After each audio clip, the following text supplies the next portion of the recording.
De volta para mais um bloco do Conexão Potiguar, abraçando e agradecendo a você que continua conosco.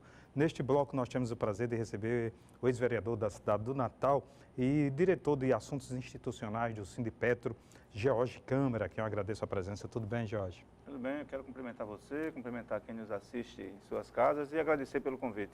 Um prazer recebê-lo. George, nós sempre fizemos um debate no Potiguar Notícias, aqui no Conexão Potiguar, sobre a questão da região metropolitana. E o senhor é uma pessoa muito atenta, estudiosa dessa temática. Qual a fotografia hoje? Continua aquilo que a gente discutia há 15 anos atrás, há 10 anos atrás, no que diz respeito, por exemplo, ao crescimento desordenado, sem um plano, sem um planejamento, sem um master plan mais claro?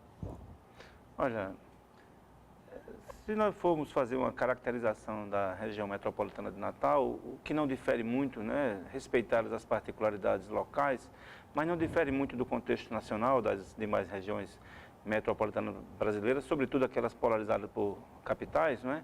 Nós vamos ver uma configuração da seguinte espécie, né? Você tem na dimensão físico-territorial ambiental um meio ambiente muito frágil, uma ocupação que se deu fragilizando ainda mais esse meio ambiente. Então você tem uma palavra-chave como fragilidade.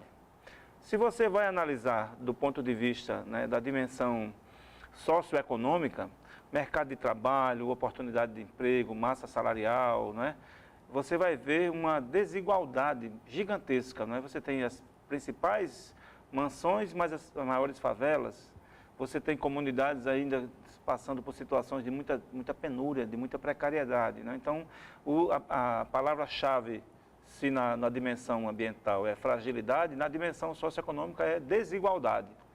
E na dimensão político-institucional, onde você teria aí a participação de vereadores, prefeitos, gestores, estudiosos, né, dessa temática, você tem desarticulação.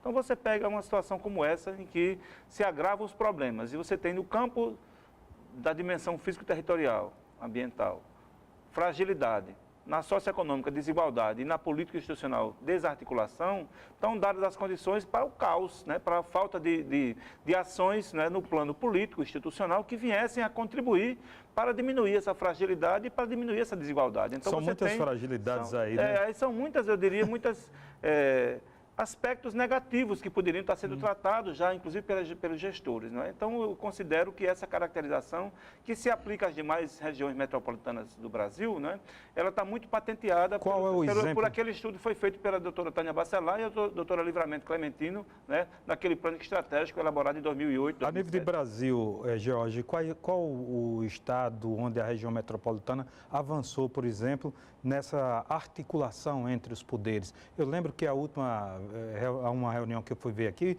articulada pelo governo do estado, o principal interessado em tese, que era o prefeito da cidade de Natal, Carlos Eduardo, não foi.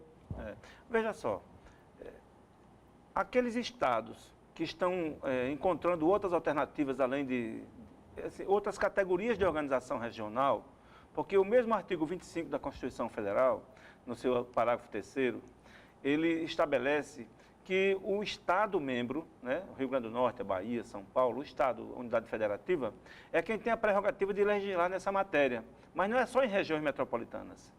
Esse mesmo dispositivo constitucional, artigo 25, parágrafo 3º, estabelece que também outras categorias, como aglomerações urbanas e micro-regiões, são da competência do Estado.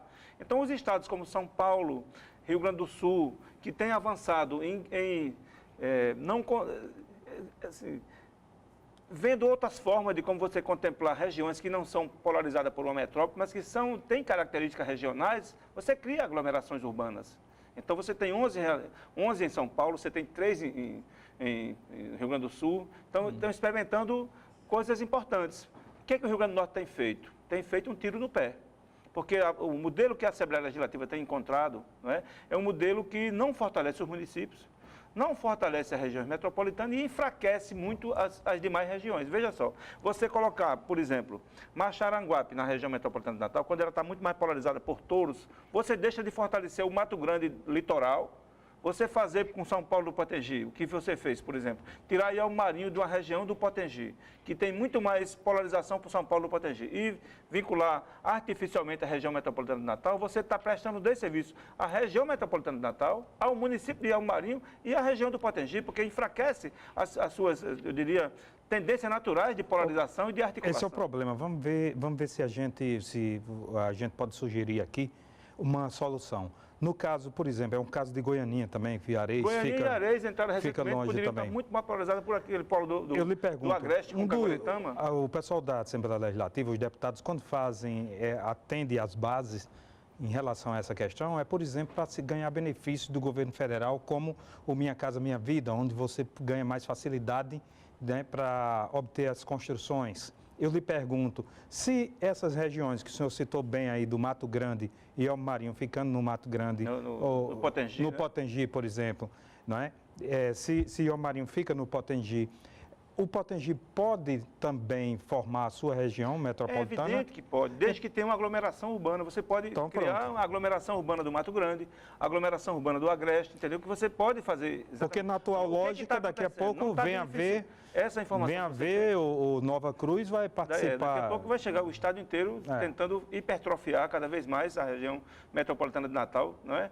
Descaracterizando completamente a sua Então, a sua sugestão é que cada região do estado construa... A mesma Assembleia Legislativa que faz tramitar um projeto de lei, que faça no sentido de reconhecer as aglomerações urbanas. Nós temos isso como bandeira na nossa campanha de deputado estadual. Vou pedir a nossa produção para convidar o presidente da Assembleia Legislativa, que é o nosso programa, justamente para a gente levar as aglomerações por região, né? Vamos fazer esse debate até aqui. Porque hoje tem uma coisa, você está prestando um desserviço ao município e também colocando aquele município que entrou artificialmente numa situação de inadimplência perante desabilitado para disputar recursos da União. Por quê? Porque o novo estatuto, tem o Estatuto da Cidade, que é uma lei de 2001, vai fazer 16 anos, né?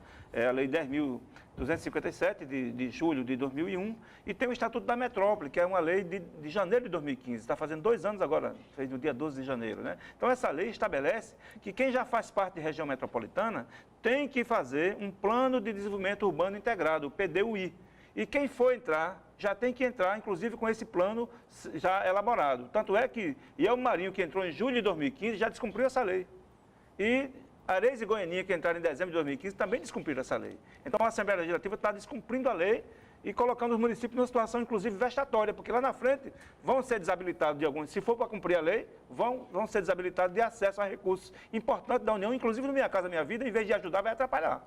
Entendeu? Quando você poderia ter um outro caminho, que era de criar as aglomerações urbanas de caráter não metropolitano. Perfeitamente. Vamos voltar. Nosso tempo acabou agora, Jorge Câmara, mas eu queria que, dentro da sua agenda, o senhor pudesse voltar aqui para a gente aprofundar mais esse debate. Vou, inclusive, ler os 2 estatutos para a gente poder conversar em outra oportunidade de forma mais aprofundada. Será um prazer e uma satisfação. Lhe passar a revista dos 12 anos do Conexão Potiguar. Muito obrigado. Parabéns. Agradecido a Jorge Câmara, diretor de Assuntos Institucionais do Sindipetro. Vamos a um rápido intervalo comercial. Não saia daí, a gente volta em 1 minuto.